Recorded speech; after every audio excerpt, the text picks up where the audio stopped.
Hello, hello. Welcome, mamas. Welcome back to the podcast. Hope you guys are having a wonderful, wonderful start to your week.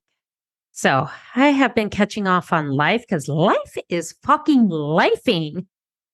So, I know that I am glad that 2023 is coming to a close. It started out okay. So far, it just hasn't been one of those good years. You know what I mean? And I'm pretty sure that in every season of life, that seems to be a little bit of the case. So I am just gearing up for the holidays, just want the holidays to be done so I can start focusing on all the good shit that is going to come for 2024. So just got some really good goals. I just finished a business call, my weekly call with my coach, and just wrote down all the good things that I am going to leave in 2023, just dump things I'm going to delegate to make more time for myself and my kids and to really ramp up the good things that I want to accomplish and just make more time for the people that are the most important, right? So, would love to hear your goals and what you strive to accomplish for 2024. I always love to hear that. So, it is a nice sunny day here where I am at in Illinois and just gearing up for the cold because snow will be upon us very soon. I'm just guaranteeing. So, in today's episode, I figure we take a deep dive on creating an inclusive and happy, safe environment for your child. Now, I know this is something that you may not have thought of, and it is something that I have learned to navigate over the years on how to make my home more inclusive and how to make it safer and just a happy environment for my two special needs kids. So, what I mean by inclusive is to make it very welcoming, to make it, especially like if you have one special needs child and then you have a sibling that doesn't have special needs, to make it more inclusive for everybody to engage in that play, to engage in, the activities that you're doing, to engage in the life skills and the things that you want your child to thrive in. So, some of the things that I have learned how to navigate and implement in my children's routine to make it more inclusive is we have crash pads. So when they come home, especially from school or they come home from the other parent's house, they have the ability to have a safe space where they can relax, they can crash, they can just regulate themselves and to just have that opportunity and time to just breathe and just not be overstimulated, which are great things to have in your home. And most of them are super affordable to have. So they have that time and energy and space. And of course, some people may have a difference of opinion when it comes to screen time. For me, what I've found out is that it tends to regulate them because there's a lot of educational things I have on there, a lot of educational apps, speech apps, things like that for both of my children to engage in play, learn their letters, learn words, learn animals, things of that sort to help them out educational wise. Now, you may have a difference of opinion, and that's totally okay. But me as a mom, I have experimented with things, and that seems to work for them to keep them regulated and to keep them just in that very calm space. Now, when it comes to having more inclusion and just more of a safe environment, are there any routines that you may have that can be implemented to all your children?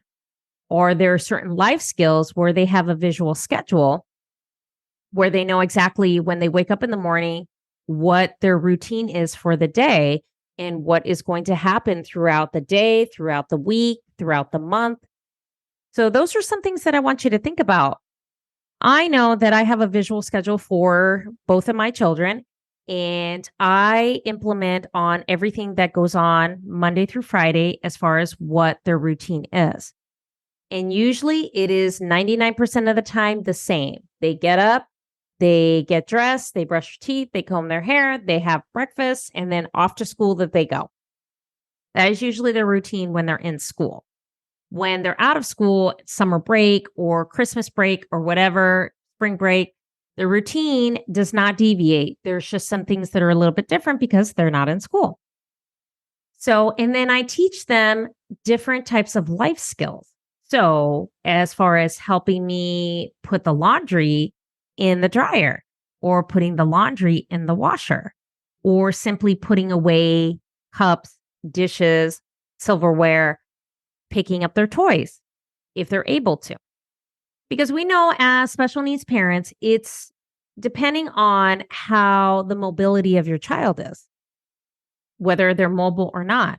Or maybe that's a goal that you would like is for them to be more independent, to have more life skills, to have more functionality and mobility to do the things that they like to do as far as activities and coloring and Play-Doh or making cookies. Those are all really good things to kind of make it all inclusive, because if you're a special needs parent and then you have a child who doesn't have special needs, you can incorporate all those pieces to have them just feel included into what you're doing with your daily routine with your child who has a rare disease and may not be as functional as your other child.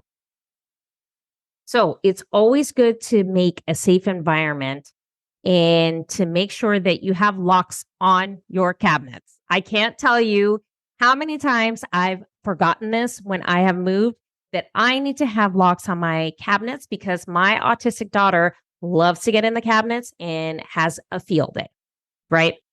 So making sure that you lock up things that might harm them, with chemicals, or if you use chemicals, or you take a more holistic approach, or, anything that is sharp, anything that they can injure themselves with. It's always good to make sure that you have a safe environment. Like, for example, in my home, there are no glass tables, there are no glass cups. There may be a few, but I usually keep those in a very secure cabinet. But anything that is glass that they can potentially hurt themselves with, sharp corners, sharp anything, I make sure that I do not purchase those things at all because there is a potential of harm. And yes, those are great things to have. But when you have children that may have certain types of certain needs and they can injure themselves without, them even acknowledging that they injured themselves, it can just be just horrible and you feel horrible as a parent. So I know for me, I have just not have bought anything that they could potentially hurt themselves with, and make it more of a safe environment for them so that they can get around with ease and they don't have the potential to hurt themselves, right? So usually so it's almost like baby proofing your home. Sometimes with autistic children or children that have rare diseases, and especially if they're very active, they can get into everything. I'm telling you, my daughter gets into everything. So it's really important as moms or as parents that we try to make our home a little bit safer and more inclusive, especially if you have family members who have young kids, and to make them feel more inclusive when they're in your home, that they can do the same activity as your child, right? Because that's what it's all about. So those are some tips that I have as far as to make it more of a safe environment. If you have like a nighttime routine, when it comes to decompressing your child, getting them ready for a bath, getting them ready for dinner, getting them ready for bed so they can have a calm, peaceful, just routine. I know every night my daughters and we do reading a bedtime story. Yes, I may only get through 2 minutes of it because one of them will take the book out of my hand and want to read it herself, which is totally fine. So, but it's a routine that I do. And then we'll go upstairs, we'll sit on my bed, we will either read another story or watch a program or watch cartoon, whatever the case is, just to kind of keep them nice and regulated and in that calm space so that bedtime is not something that is a challenge. Now, don't get me wrong. There are times where bedtime is a freaking shit show. And it's just because they're overstimulated, they can't regulate themselves. That is part of special needs parenting. And those are the things that we just have to navigate and put ourselves in a calmer space and say, okay, yes, this was out of my control. I could not control this. It is what it is. And then you just try to create more self-care things to kind of regulate yourself and to try to get you in that calm space, because special needs parenting is not for the weak. And there are times where it is just freaking messy and it's not going to go as planned. And we have to deviate from a lot of the things that we normally do, right? So if you have a good nighttime routine or you want to implement something, by all means do it. Something that makes it calm and just happy and just something that just makes your child happy and makes you happy because you're enjoying that time with them, right? So those are some of the things that I thought of for this episode as far as making it a safer environment, inclusive, and just, implementing things that would make you and your child happy and just make life just so much better, right? Because that's at the end of the day, that's what we want. So I hope you enjoyed this episode. If you would like to dive in more as far as, help with special needs parenting, helping with navigate the challenges of your child who has a rare disease, I have an awesome coaching program that I am launching. I will link everything in the show notes so you can come check it out.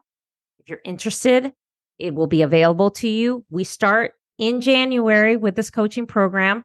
So all the information is linked in my show notes with the website. Make sure you subscribe, like, share, follow this podcast. Love to hear all your stories. If you're interested in sharing your story, please send me an email. I will link the email in the show notes. Or if you're interested in coming on as a guest on the podcast, bringing on some guests for 2024, would love to talk to different moms, dads, things that just, we could talk about all the special needs parenting things, because I'm always inspired and interested in other parents, moms, dads that have the same journey as I do. So I will link a form in the show notes so you can fill it out. If you want to be on a guest, we can bring you on as a guest on the podcast. So if you're interested in taking your self-care up to a 2.0 level, I have an awesome 3-part masterclass that I taught that you can go ahead and grab. Link will be on the show notes. It's awesome. It also comes with a workbook that you can do some self-journal prompts. Really good. It'll really help you just kind of level it up, because the special needs moms, we really need that. So thank you for listening to this podcast.